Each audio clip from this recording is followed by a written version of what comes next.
Okay, so that was a long day yesterday, driving all the way down to Georgia and back. Get these pieces for the nose. That's obviously got to be a lot more work to this nose to get all these pieces to follow this car's shape. You know, he did a great job of basically giving me the general shapes based on the bucks that he has, as far as the top plate's concerned, the side pieces, and then the pan underneath. They're all shaped correctly as the original bucks for these shapes. But obviously, I'm going to have to do a lot of metal work to get this all to blend out to the shapes that I've created here. This would be the case if you had a stock Daytona also, just so you know. If you had a stock Daytona, every single one of these noses had to kind of be custom fit to the car that it was being fitted up to. And some of them, even after the fitting, look pretty horrendous. So people who restore them kind of always restore them to a little bit better than what they were when they came off the assembly line. But at any rate, I have to do a lot of metal work. Obviously, the car's way wider than what the original Chargers were, and so I've got to get this to curve around into here a little bit better. Like I said, he gave us the general shapes, which is a good starting point, and cut out a lot of work for me as far as that's concerned. And now I've just got to tune it in to make it comply with this car shape. It's not what I'm going to be working on this week. I'm going to be continuing on working with the right side fender over there. But I was just curious to see what we were looking like here and how this all was going to kind of play out.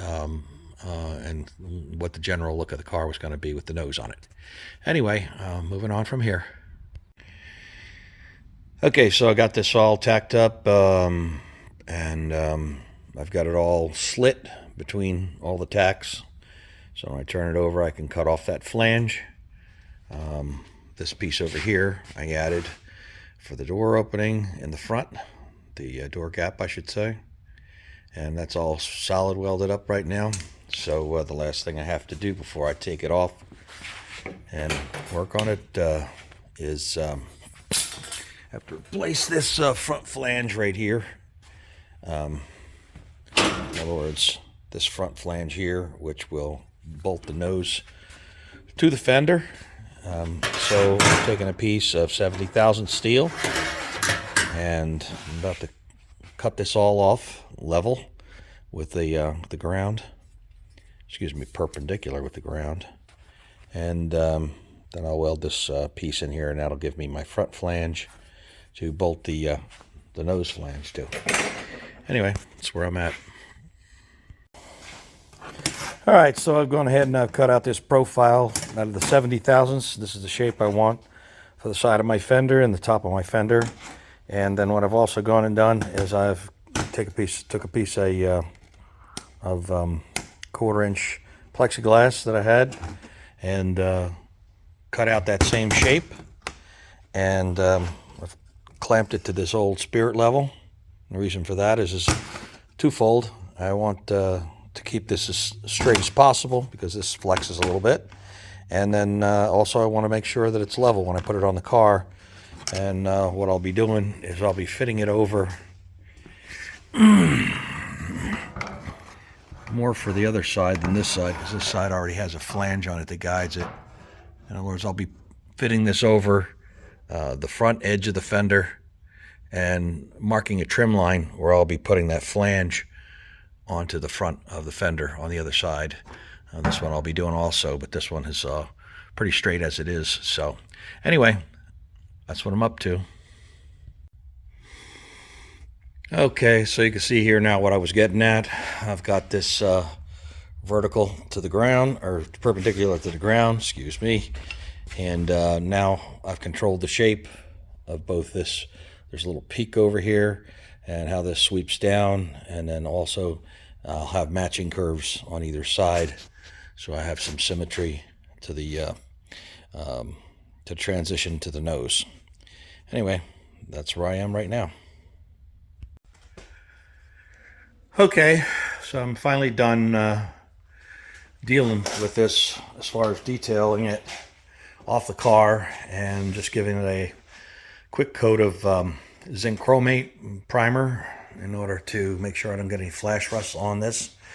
And so it's ready to go back on the car. Did both the inside and the outside.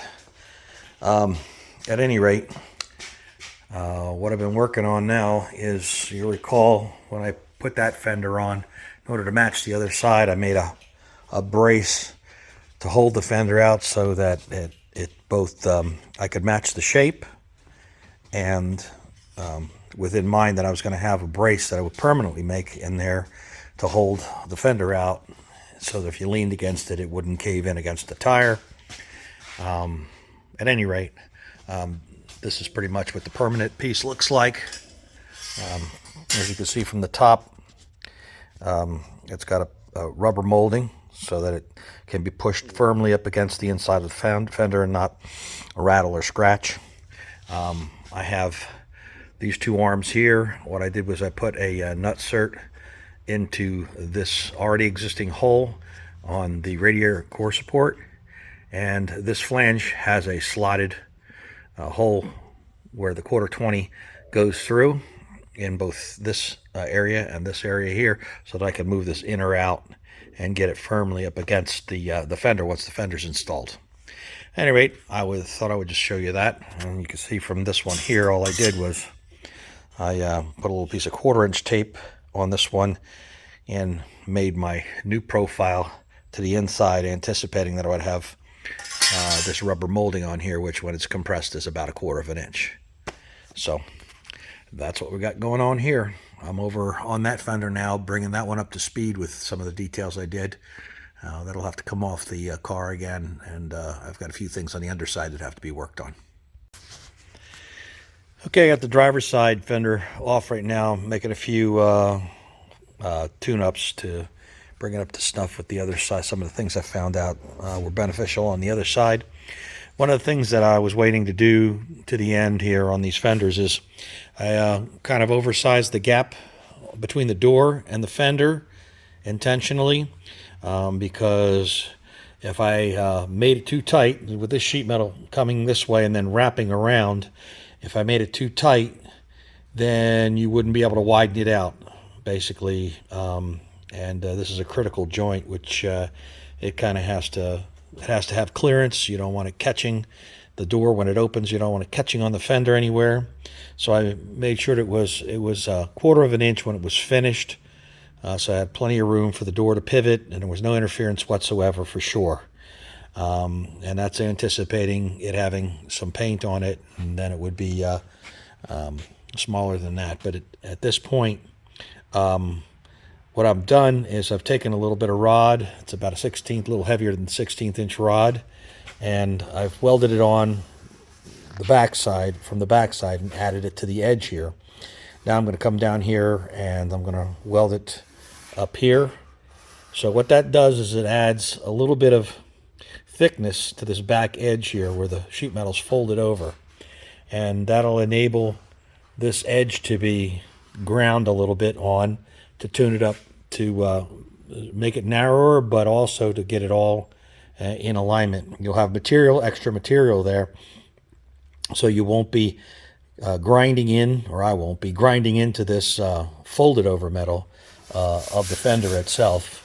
So it's just a little trick to add a little bit of beef to the edge. You could do this to the edge of the door, or you could do this to the edge of the fender, but you don't want this to be Bondo built up to create that seam. You want it to be metal if possible, and that way it's a nice durable edge over here.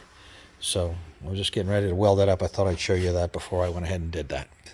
Anyway, moving on. Well, I'd hoped to be done monkeying with these fenders this week, but I still got quite a bit to do of adjusting, making sure everything lines up.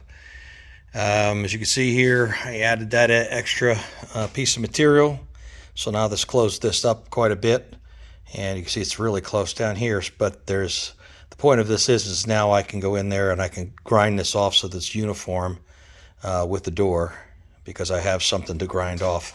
If I just tried to grind again on the edge of the fender, I would grind right through what's retaining it to the substructure, so not a good idea. One of the things I ran into is when I was putting these flanges on the front here, just see it's got like a little horn here. It's very, very slight. But what this did was, once I made this rigid and added this little horn to it, which is part of the shape that leads into, there's a large horn on the edge of this nose. What happens here is this lifted this end up about, probably about 1/4 of an inch from where it was set when I welded this whole fender together.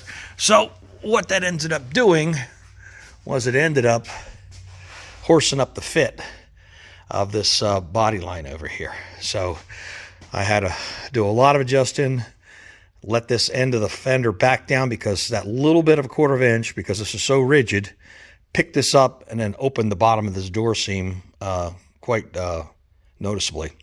So before I could add the back of that, like I did the other side, add material to close that up, I had to make sure I had a uniform opening right now, even though it's wider than it needs to be. So back and forth, lifting the fenders off, putting them back on. But we're getting closer. Just something that has to happen to make sure that don't run into problems later on when you've got painted pieces and then you're trying to get it on there with crowbars and hammers and everything else. So better to deal with it now in bare metal than later on and make a mess. Anyway, that's going to be it for this week. And I will see you on the next one.